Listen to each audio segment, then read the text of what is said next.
on this Tuesday edition of Newsline at noon. Just days before the 5th anniversary of the sinking of the South Korean warship Cheonan, North Korea slams Seoul's call to apologize for the incident if the regime wants sanctions eased.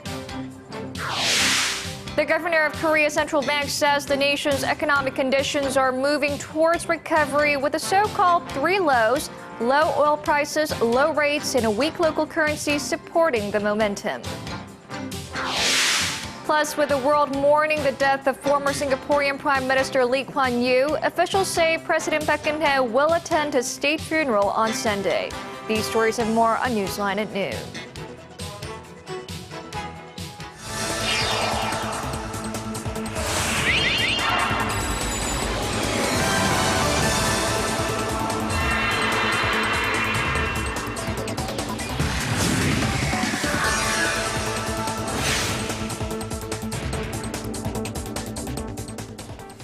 It's noon Tuesday, March 24th here in Korea. Thanks for tuning in. Live from Seoul, I'm Eoh Jin-joo. It's very good to have you with us. I'm Mark Broome. Our top story this afternoon: North Korea has once again denied any involvement in the sinking of a South Korean warship 5 years ago. And because of this, it says it has nothing to say sorry about. The North's National Defense Commission said Tuesday that it will not apologize in exchange for the lifting of South Korean sanctions imposed following the torpedo attack on the Cheonan in 2010.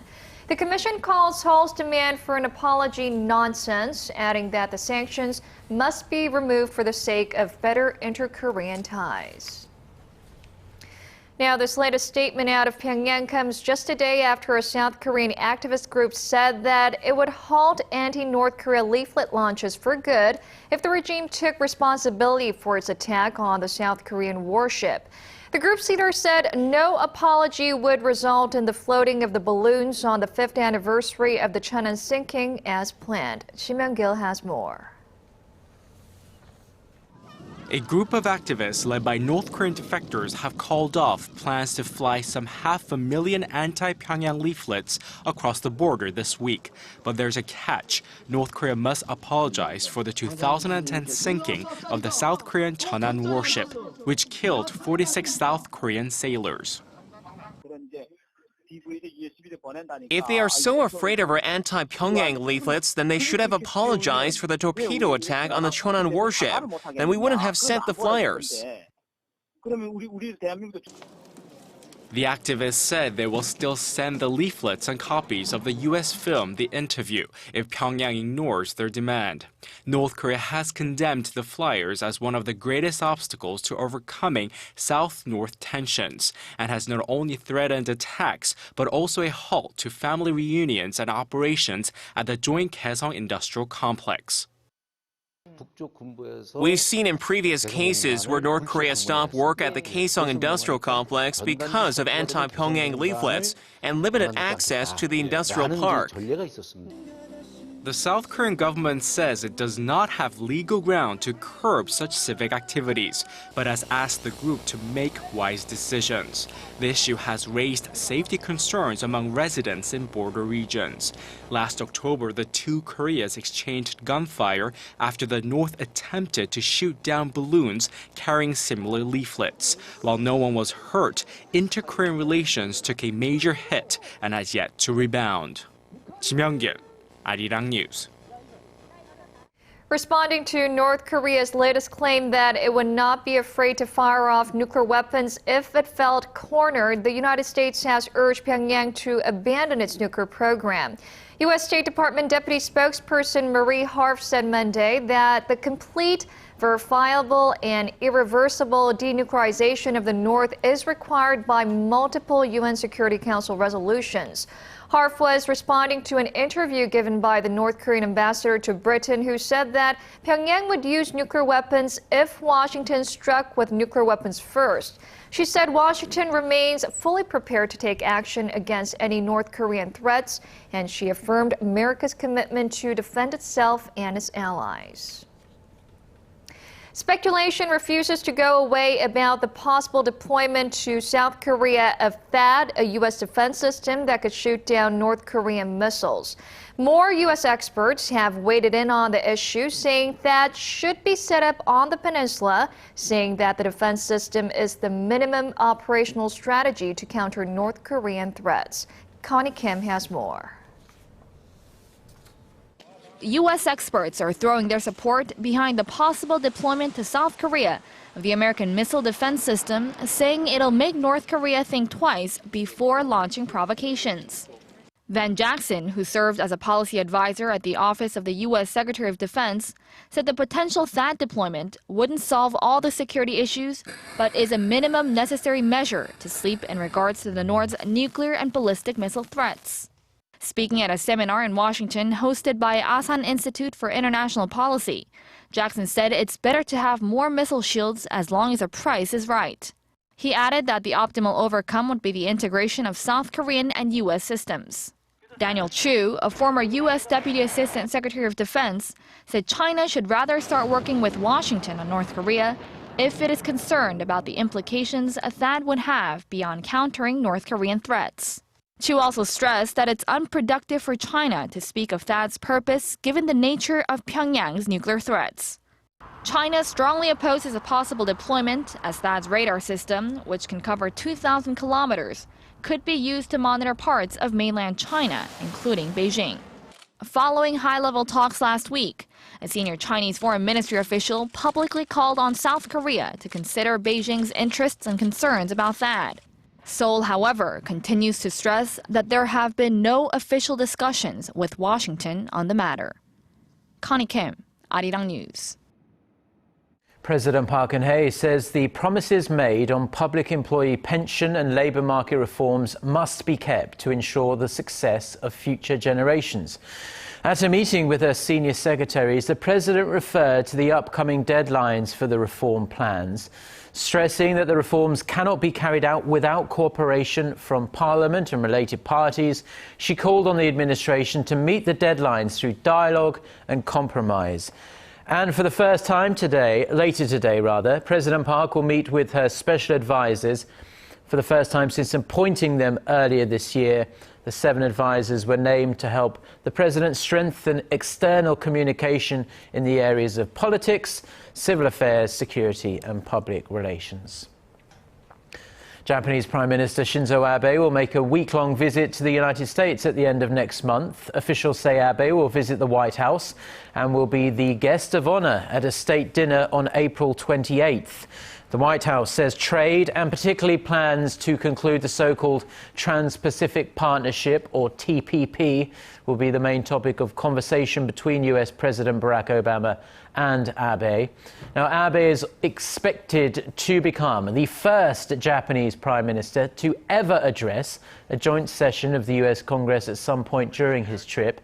If the speech does get the green light, some members of Congress and Korean American civic groups are pushing to ensure Abe shows some remorse for Japan's past wrongdoings, particularly the Japanese military's sexual enslavement of Asian women, many of whom were Korean during World War II.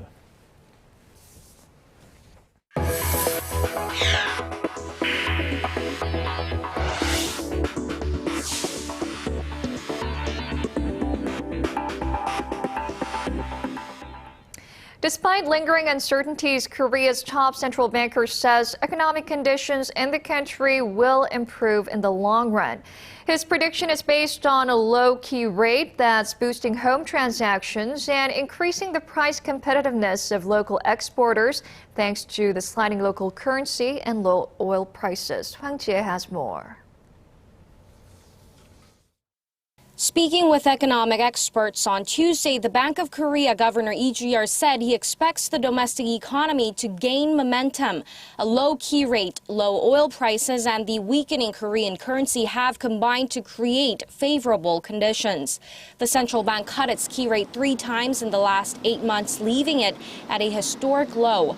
Those reductions were part of the government's efforts to keep the economy on a recovery track, and they boosted home transactions by nearly 20% in Seoul over the last month. The record low key rate has also led to a sliding Korean won. That's good news for local exporters. The currency decreased by around 5% against the US dollar from a year earlier, raising the price competitiveness of local exporters in the global market. While low oil prices also provide an opportunity for Korean exporters trying to cut production costs, the central bank governor cautioned against too much optimism. He said uncertainties still linger over global oil prices as well as the direction of the Fed's interest rate policy. Hwang Ji-hye, Arirang News.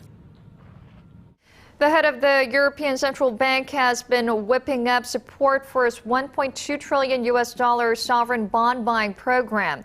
Addressing the European Parliament in Brussels on Monday, Mario Draghi said there's solid evidence that the regional economy is already getting a boost from its quantitative easing program, which was announced 2 months ago. Currency markets have responded, with the euro hitting an 11-year low against the greenback last Thursday. On rising deflation fears, Draghi predicted that the inflation rate of the Eurozone would pick up by the end of this year due to falling oil prices and the depreciation of the local currency. Now, take a look around Korea today and you'll see a number of worrying issues that refuse to go away. Corruption, inequality and a lack of trust in the officials supposed to represent us and protect us.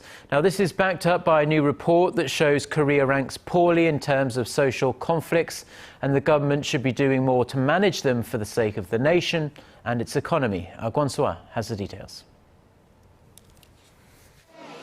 Poor communication between the government and the people, the gap between the rich and the poor, disputes among politicians. These are just a few factors causing social conflict in Korea. The nation's social conflict index was the 5th highest among 24 OECD nations ranked for a study by the Korea Institute for Health and Social Affairs. Only Turkey, Greece, Chile, and Italy found it more difficult to deal with social conflict than Korea, but many more countries handle it better than Korea, with Sweden having the least problems. Researchers say the way a country deals with social conflict is reflected in its economic growth, and they stress the importance of cohesion in areas like politics, economy, and social culture. In terms of the figures that deal with factors that trigger social conflict, Korea ranked 4th out of 24 OECD nations. According to the study, a 10% reduction in social conflict can increase the GDP per person by around 1.4%. Due to this correlation between social cohesion and economic progress, experts say the government needs to manage these problems better. Korea's Social Conflict Management Index is among the lowest in the OECD, ranking 27th. Denmark was the best in dealing with conflicts, while Mexico was the worst. But data shows there has been improvement, as back in 2000, Korea was nearly rock bottom and has gradually climbed the ranks. Experts say that if the Korean government formulated better policies and regulations and did more to tackle growing inequality, there would be far less conflict and the economy would feel the benefits. Kwon So-ah, Arirang News. Now today, March 24th, is World Tuberculosis Day, a day to raise awareness that this condition continues to touch so many lives.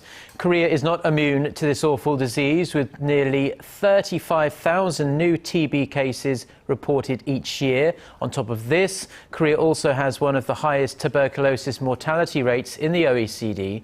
In response, the Health Ministry is stepping up efforts to hopefully systematically eradicate the disease. Kim Ji-yeon reports. This patient, identified only by her surname Chung, recently found out that she has tuberculosis. She says she's been coughing constantly since last fall and often experiences shortness of breath. I've been stressed recently due to problems at home. I couldn't eat very well. Chung is one of the 35,000 patients who are recently diagnosed with tuberculosis in Korea. The country sees nearly 8 times the number of TB cases compared to the OECD average. Korea has one of the highest fatality rates from the disease among member countries. More than 2,200 patients died in 2013 alone. Doctors say it's important to wash your hands thoroughly and detect tuberculosis in its early stages. They advise getting a medical checkup if coughing lasts for more than 2 weeks. Patients delaying treatment are highly likely to suffer from hemoptysis or coughing up blood. Tuberculosis patients that enter the intensive care unit from cases like these, the mortality rate is close to 100%.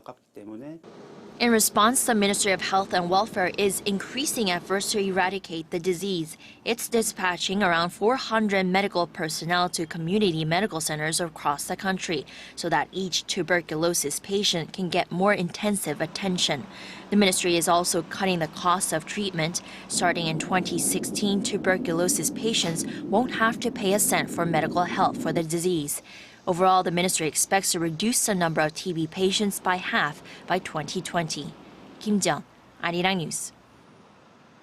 One of Korea's best-loved sports stars, swimmer Park Taehwan, has been banned from the sport for 1.5 years after testing positive for a banned performance-enhancing drug.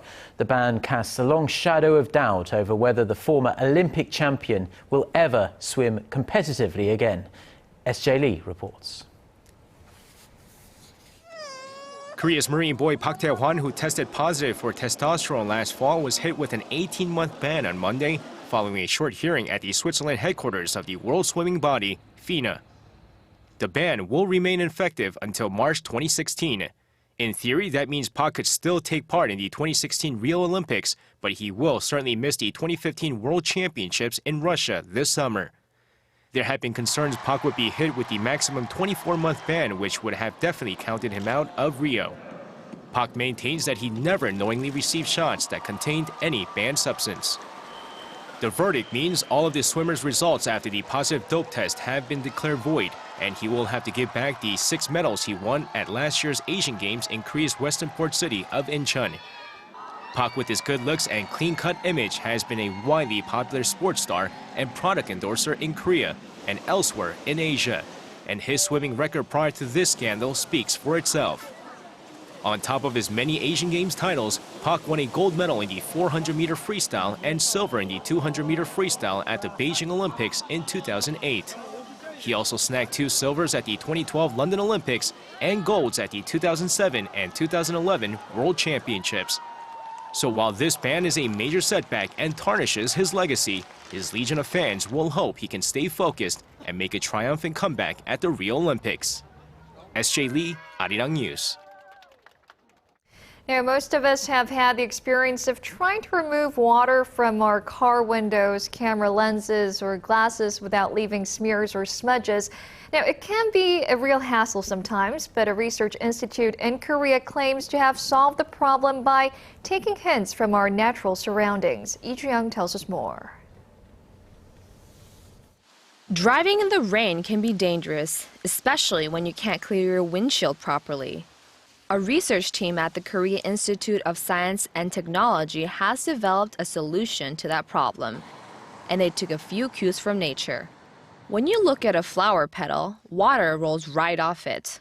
So the scientists tried to emulate that action by adding ultra-microscopic bumps to the surface of the glass. We specifically apply nanotechnology because we wanted water to bounce off the glass. With the help of the nano bumps, the glass stays waterproof, fog-free, and dust-free. This latest research has been published in the online journal Scientific Reports, and the lead researcher says demand for this weather-resistant glass is high. It can be applied to 3-dimensional curved surfaces, as well as car windows, cameras, or eyewear. Until now, the manufacturing process to incorporate nanotechnology was very complicated, but domestic researchers simplified it and used water instead of chemicals. The manufacturing process is simple and eco-friendly. If we can continue making them in large amounts, I think we can make them available to consumers in 2 to 3 years' time. Until then, stay dry and drive safe. Lee Ju-young, Arirang News.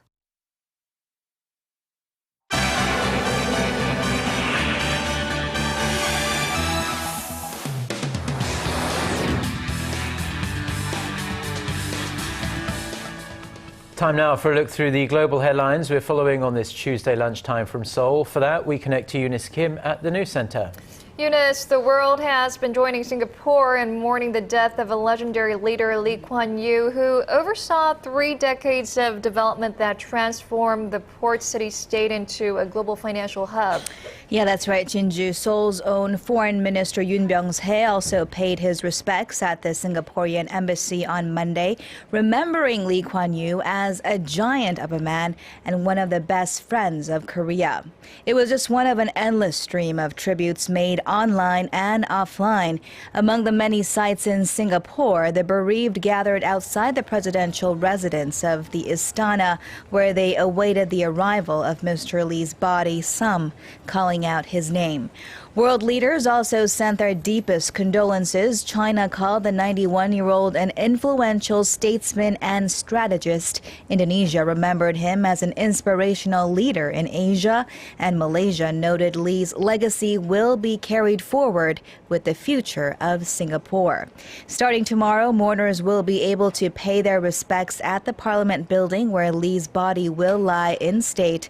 On Sunday, world leaders, including Korea's President Park Geun-hye, will join Singaporeans in a state funeral. His body will then be cremated in a private ceremony, just as his wife's was 4.5 years ago. A group claiming to represent the Islamic State group's hacking division is calling on lone wolf jihadists in the U.S. to attack 100 American troops. The group posted online their names as well as their photos and addresses. It also claimed to have hacked into military databases to access the information, all assertions that U.S. authorities, including the FBI, are looking into. A Defense Department spokesperson said he or she could not immediately confirm the validity of the information. Nonetheless, related service members have been notified and advised to stay vigilant. And finally, a deadly multiple vehicle pileup in Peru has left at least 34 people dead and 70 others injured. Authorities say the crash happened early Monday in north-central Peru after a bus suddenly swerved into oncoming traffic, crashing into 2 other buses and a truck. Local media reports those involved in the crash included a delegation from the Worldwide Missionary Movement. Initial investigations suggest the driver of the bus had fallen asleep on the wheel. While deadly bus accidents are not uncommon in Peru, this is the country's deadliest since October of 2013.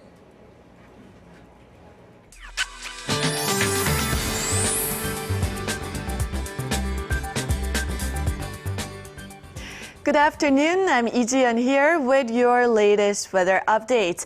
It was cold this morning, even freezing in some areas, but temperatures are now on the rise. They will reach the low teens, marking slightly higher than yesterday. Sunny spells continue and the air quality will remain at an average range throughout the day across the nation, but it's much drier today. A dry weather advisory has been upgraded to a warning in the capital, and many areas in the country are suffering from a lack of humidity as well, and strong gusty winds will blow in, so be extra careful with anything that could start a fire and drink plenty of water to stay hydrated. And on that note, let's take a closer look at the readings for today. The top temperatures in Seoul and Gwangju will rise to 12, and Taehwan and Busan will peak at 14 and 13 respectively. Now let's see how other regions are looking. It looks like Jeju Island and Daejeon should see a high of 10 and 13, but Dokdo only makes it to 6 this afternoon. The temperatures have been fluctuating a lot lately, but the spring colds will break tomorrow, and the later part of the week looks to be more promising. Well, that's all for Korea, and here's international weather for viewers around the world.